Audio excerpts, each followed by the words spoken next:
Hey everybody, I want to make a quick video to show you how we actually use sampling distributions. All right, so let me get started. So here's the idea. As I mentioned, the basic idea is for us to compare a sample that we took to all the possible samples. So everything that's like it, right? We want to know how unusual our sample is. And so that's the basic idea. So we want to use sampling distributions to determine how unusual our sample is, because that's going to inform what kind of decisions we make. Turns out this is a useful thing to do. To do that, we have to know what the sampling distribution of our statistic is, which for now you're just going to have to trust me that I'm telling you correctly what it is. But you'll see what we're going to do with it. Once we get to topic 8, I'll explain how we can find a couple of sampling distributions, or how we know what those sampling distributions are using something called the central limit theorem. But for now, just trust me, I'm not leading you astray here. All right, so here's my example. I take a sample of 30 adult men, measure their heights, and we get a sample mean of 71.13 inches. So that's like 5'11", a little over 5'11". So the relevant sampling distribution is normally distributed. So the sampling distribution of the sample mean of sample of size 30 adult men follows this distribution. It's normally distributed with a mean of 69.5 inches and a standard deviation of 0.4564 inches. That's what the standard deviation of the sampling distribution would be. And I'm not sure I've talked too much about it, but this shorthand right here for normal distributions, you're going to want to get used to, right? It's way easier to write this than it is to say this, right? Normally distributed with mean 69.5 inches and standard deviation of like that is one thing you can write, or you can write this. I prefer the second one. It's so much easier. And so that's how we're going to be doing this in the future. So my question is, how unusual is that, right? If the average is 69.5 and we got 71.13, is that like crazy unusual, or is that just what we'd expect, or what? And so here's how we're going to do this. I'm going to go to the next page where I've set this up. So here is a picture of my sampling distribution, right? It's normally distributed. It's got a mean of 69.5 inches. I'm specifying that the standard deviation is 0.4564 inches. And what I'm going to do is I'm going to put my sample on there. We had 71.13. So 71.13 is over here somewhere. I don't care how far to the right I go. I'm not trying to do this to scale. 71.13. And so more unusual than that would be over here. However, it would also be the equivalent area on the other side. So it would also be over here. I don't know what that number is. I'm not going to worry about it for right now.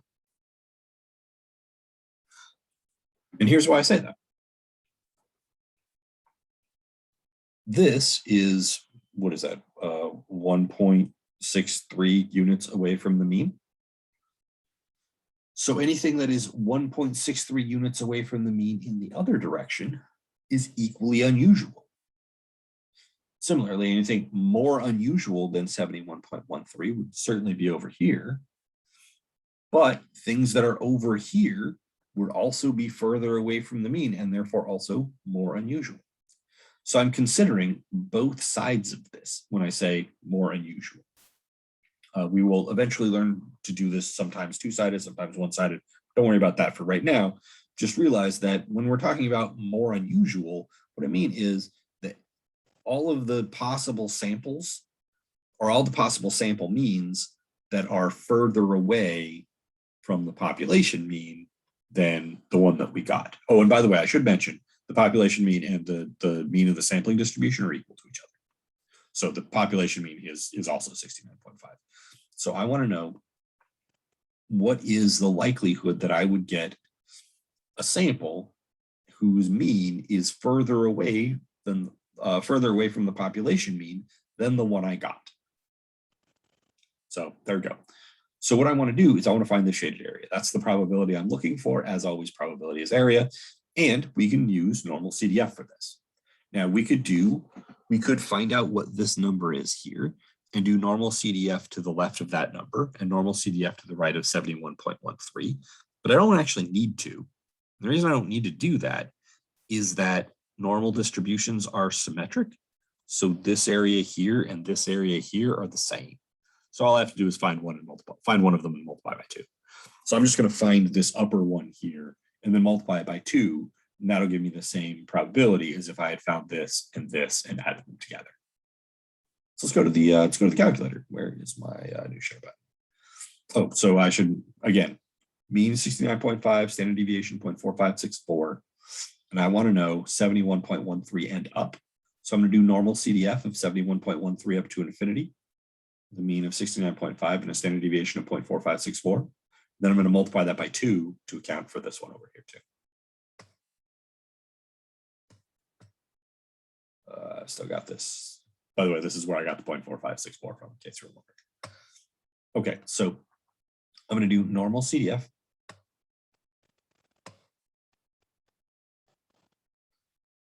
With the lower of 71.13 and an upper of infinity. So I'll go ahead and choose E99 here.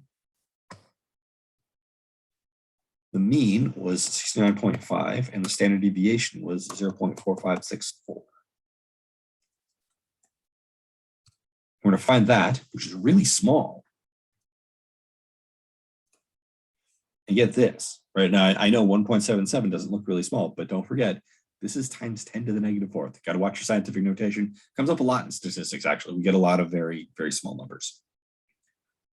So this number is 0.000355. So again, if you're not good with scientific notation, you want to realize that the negative 4 means we are moving the decimal place 4 to the left. So 1, 2, 3, 4.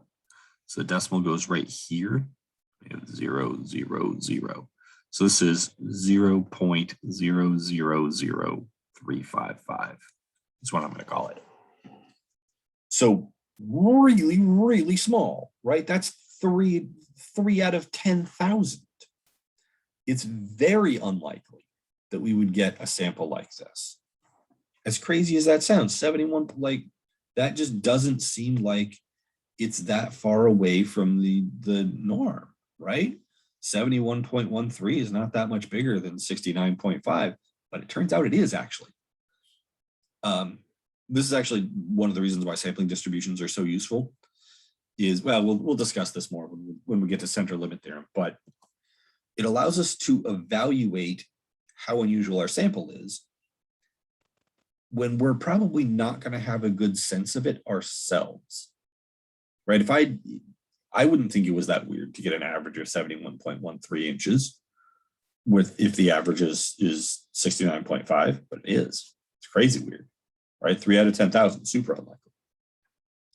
So that's what I would say is I would say that it is very unlikely. Our sample is very unusual, and it's very unlikely that we would get such a sample. And yeah, we wouldn't have known that without sampling distributions. So there you go. That's how you use sampling distributions. Again, we want to find both sides. If we're assessing unusualness, we want to find both sides. And by the way, those of you who've taken statistics before might recognize this as the p-value, which it is.